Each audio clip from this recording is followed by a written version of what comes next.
It's time for the one and the only show. It's the Luke Howard Show Live. Please welcome Luke Howard.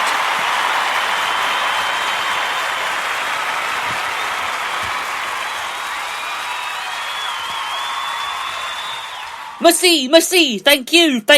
Morning, good morning.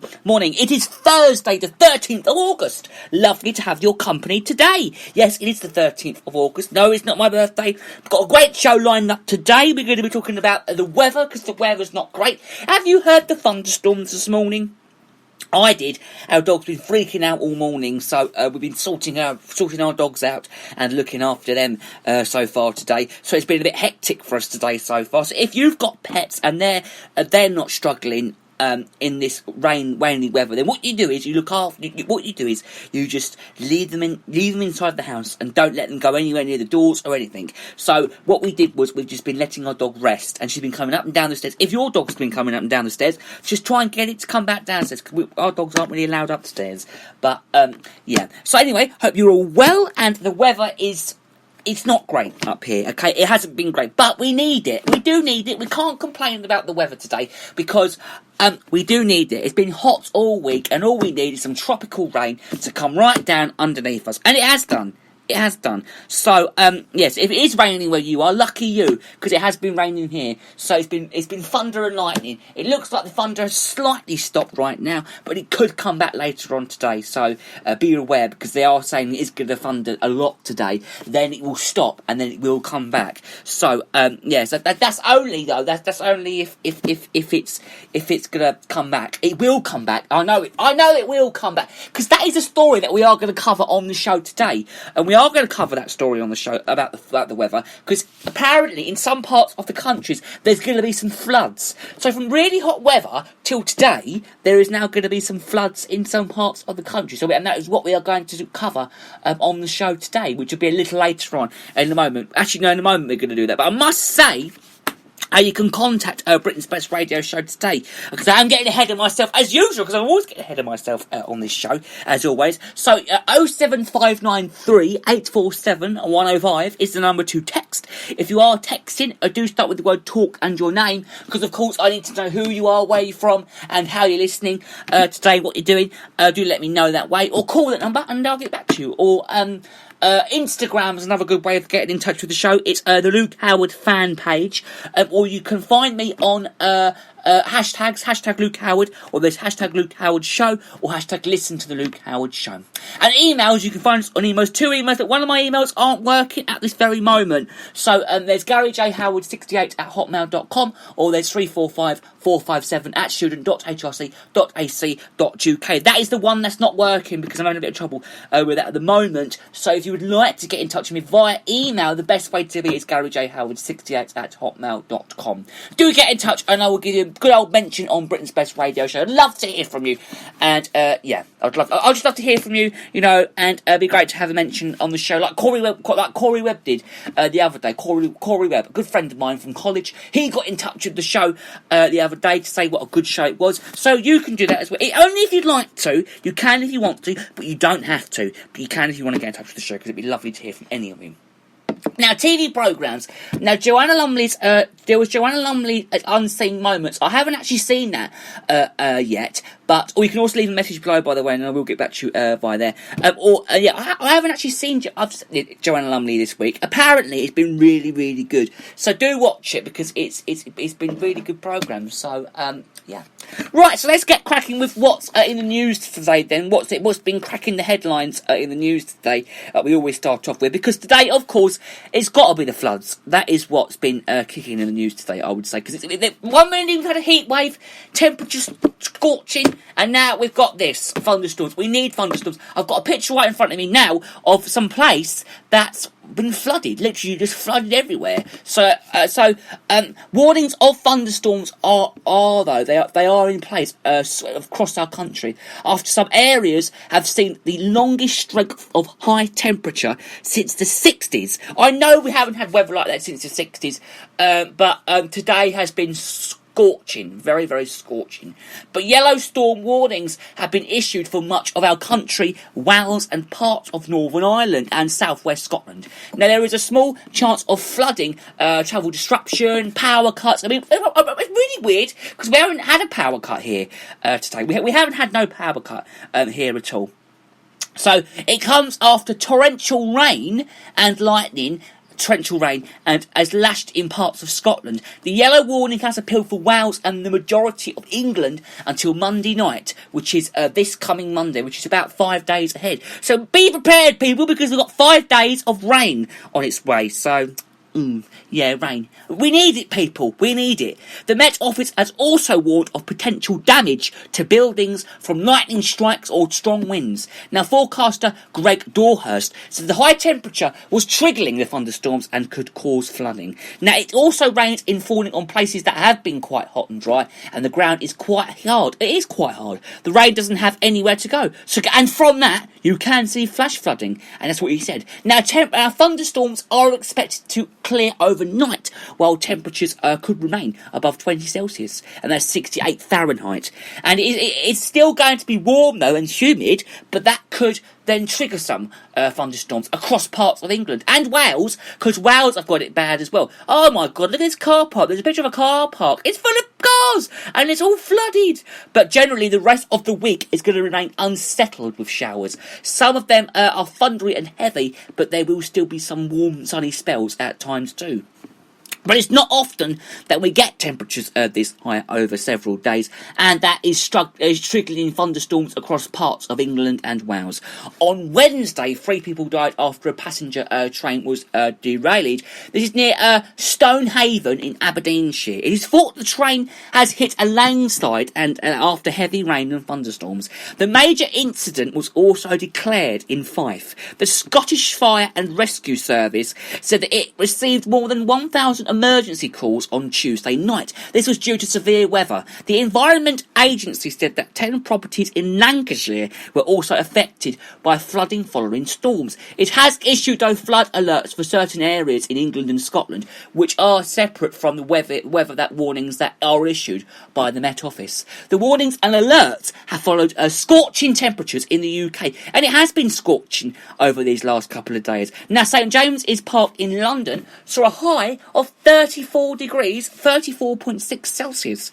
Now, meanwhile, Devon and Cornwall police have warned that the southwest of England is leading to unpredictable demand for the 999 services. Now, the force has said it saw an increase in an antisocial behaviour and public order offences on Saturday and Sunday. The Assistant Chief Constable, Jim Cowell, has said that the weekend's events, spurred on by the hot weather, and forced officers to attend a variety of different incidents. In Sussex, more how homeowners had water supplies cut off or restricted on Wednesday. At least 300 households had already been without tap water since last Friday.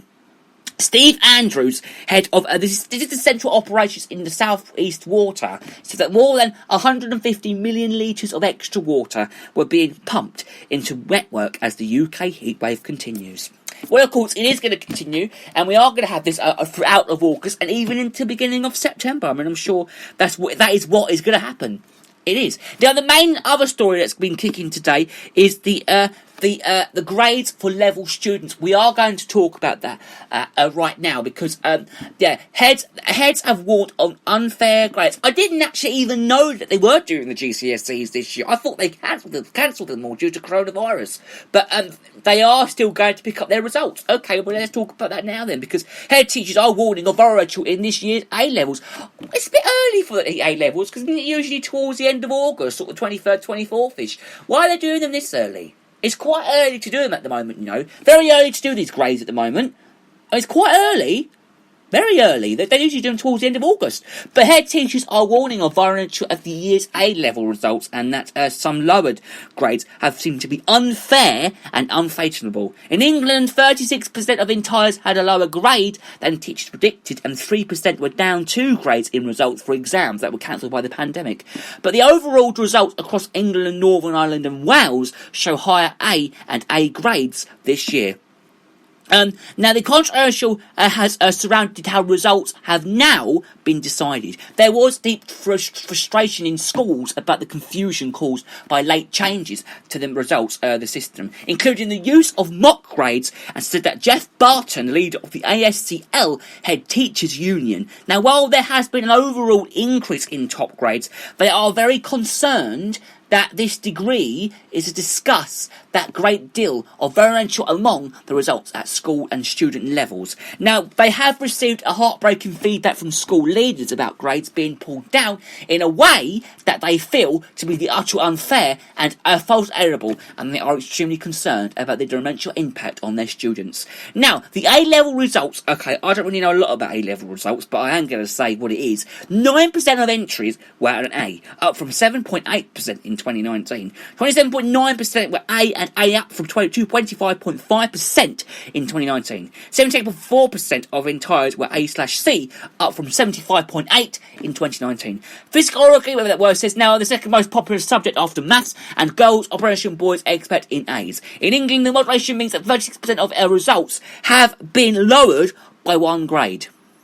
Now, the Sixth Form College Association has called the system of graduating and calculating A-level grades flawed and responsible after the almost all colleagues and grades are lower or much lower than predicted. The third of college principals reported results lower or dramatically lower than their historic exam performances. Almost 300,000 teenagers were finding out A-level results, some by email and others going into schools, and perhaps for the first time since they left in lockdown in March. The moderation processes will mean about 40% of results will be different, is that right? Mostly lower than predicted grades submitted by teachers. Schools and colleges sent their predictions to the exam boards, along with a ranking of their pupils in the order of ability. Now, the exam boards and regulators also took into account data for previous years to make adjustments to predictions. They are aimed, though, and they say that ensuring the results that are fair are the constitution in line with historic results. Now, there will be a scrutiny of whether it disadvantages pupils who will have lost, but from such changes, a problem that caused protests and a U-turn in Scotland. Now, students who are taking vocational exams have been getting estimated results over recent weeks, with 250,000 getting BTEC's results this year as well. They've even taken to the streets saying, "Stop the postcode lottery, judge my work, not my postcode, judge my work but not my postcode." What is all that about? Well, there have been arguments about the estimated grades that have been calculated in absence of exams, with the two biggest factors being the ranking order of pupils in previous results at their schools. Now, in England, head teachers angrily complained of the shambles at the last-minute switch to the triple lock, in which students could get whatever was highest out of 3 assessments. The estimated grade, an optional written paper in the autumn, or an appeal through their school if the estimated result is lower than the mock exam. Heads have warned that mock exams will run in many different ways, but by schools it was right to try to use them to decide exam results. England's Education Secretary, this is Gavin Williamson, told a news programme that he will refuse to follow Scotland's lead in allowing students whose results are downgraded to be rewarded the grades predicted by their teachers. He said that it would be unfair to so many students, including the classes of 2019 to 2021. He admitted that there would be some students getting grades that aren't effective, or the work that they've put it in, but there would be a robust appeals process. The Education Secretary said that 90% of the results awarded on today, would be either the grade of the school or within 1 grade of that. They are going to be seeing an increase in the number of children that get an A or A by 2% this year over last year. He also said that he congratulated students on getting through this experiential year, adding that the classes of 2020 would not lose because of COVID-19. But Labour leader Sir Keir Starmer has described the government's decision to change the system hours before results are published as shambolic, adding that it smacks of incompetence. Mr Williamson said the government had embarked to $30 million to help schools with the costs of running exams this autumn for students who choose the option. He added that the process had been agreed with the exam regulator Australia before yesterday's announcement, and said the watchdog would be issuing a clarity of how appeals would work, including those based on mock exam results. Now, Wales Education Minister Kirsty Williams has said that she had to act after other nations and changed it from the agreed system of translation to